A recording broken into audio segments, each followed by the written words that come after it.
During the internet revolution of the 1990s, investors poured their money into almost anything that carried a .com in its name. People genuinely believed the internet was about to rewrite the rules of commerce, and success was measured not in profit, but in eyeballs and clicks. Today, those same ideas have merely evolved into tokens processed and model queries. The language has changed, but the core belief that sheer scale will eventually turn into profit remains stubbornly familiar. Just as many once insisted the internet would eliminate intermediaries and cut out traditional middlemen like retailers and brokers, people now promise that AI will strip away cognitive labor.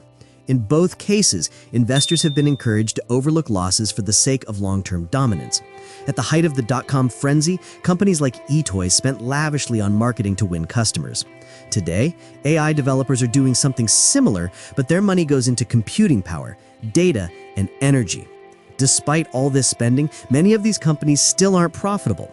NVIDIA's multi-trillion-dollar valuation, OpenAI's continued losses despite soaring revenue, and the flood of venture capital into AI startups all echo the mood and the danger of 1999.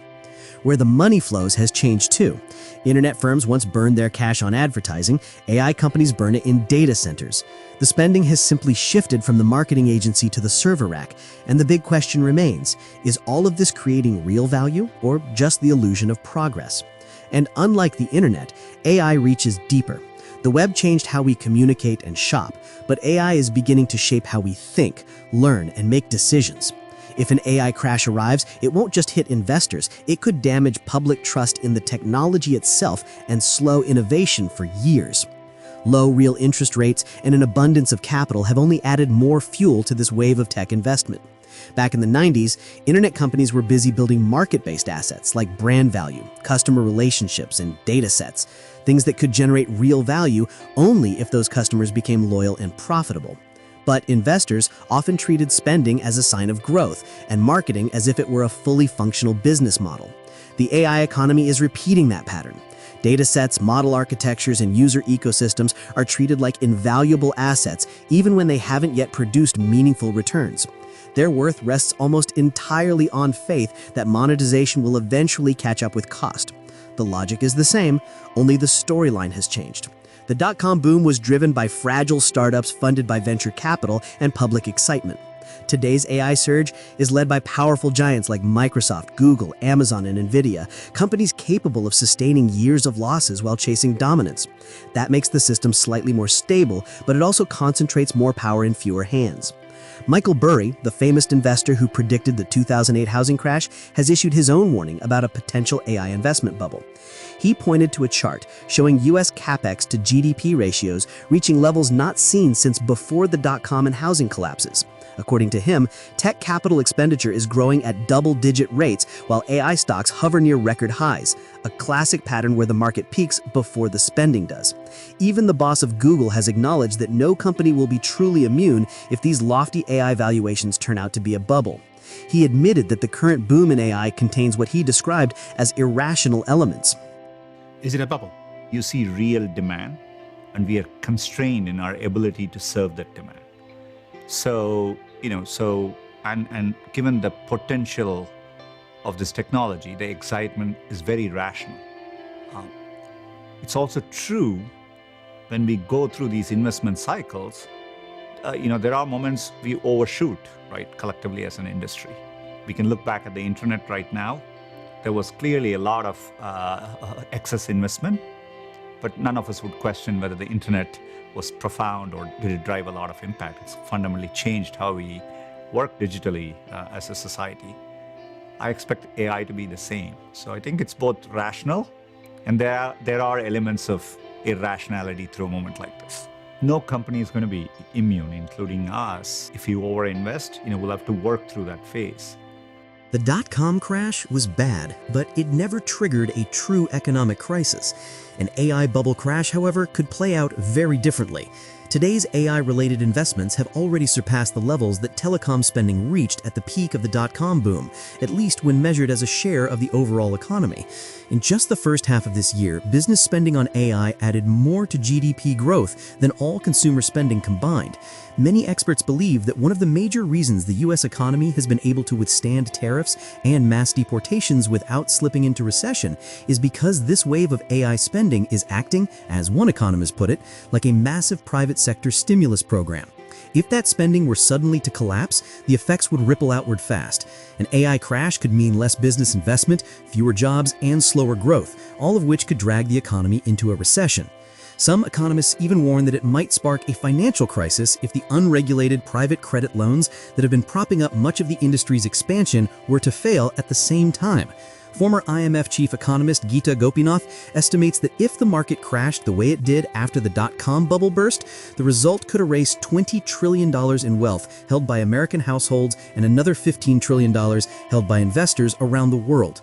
If today's AI boom really is a bubble, the eventual crash would likely differ from the dot-com bust in both scale and behavior, but not necessarily in severity. In some ways, it could be deeper and more disruptive because AI companies are intertwined with far more industries than early internet firms were back in the late 1990s. The dot-com era was built on pure optimism about the internet's future. Most companies had little revenue, few real products, and often no viable business plan at all.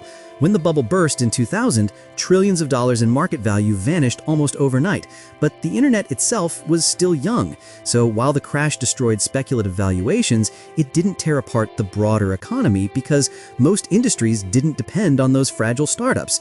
An AI bubble would be very different. Today's largest AI players, NVIDIA, Microsoft, Alphabet, Amazon, Meta, are enormous corporations with deep cash reserves, real infrastructure, and profitable businesses that stretch far beyond AI alone.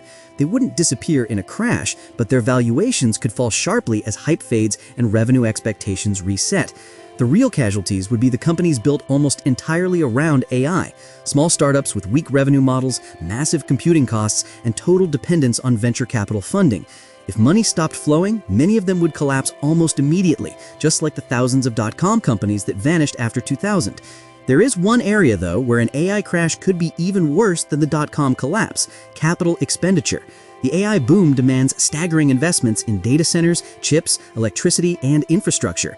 If this spending suddenly reversed, the shock waves might be much larger and felt across far more corners of the economy than anything the early internet era ever produced. The bubble bursts, it'll be a real downturn for the US economy. The real economy, not that much. Because if you think about the size of the real economy, even if you take all of the AI architecture investments, it is a small percentage of a huge economy. But the market, very different story. If the market suddenly realizes that AI revenue cannot justify such massive spending, those costs become stranded investment. Major companies could be stuck with billions in unused GPU clusters and energy-intensive server farms, forcing write-downs that affect earnings for years. This infrastructure overbuild, paired with high debt and dependence on rapid growth, could amplify the crash far beyond what happened in 2000. Another vulnerability is how deeply AI optimism is priced into the entire stock market. Many investors believe AI will drive productivity across every industry.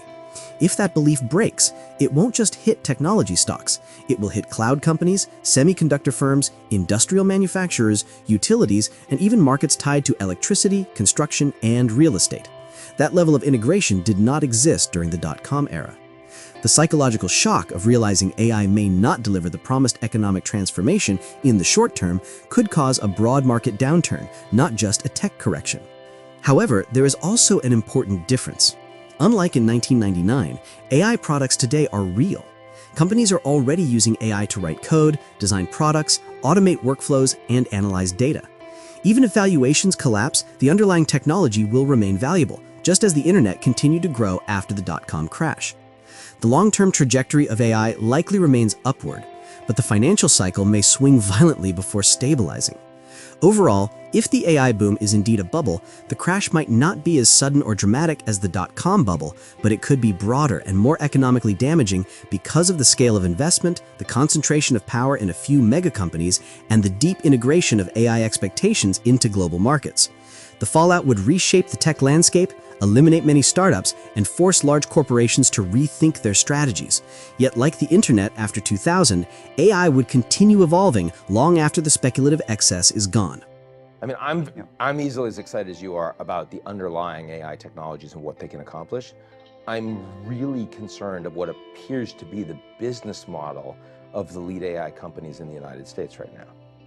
I think there's a real question about the economics of what's going on. I don't think if you really spend time talking to these CEOs, and most of them will not say it on TV, there is no way to truly pencil out the math right now on what they're doing.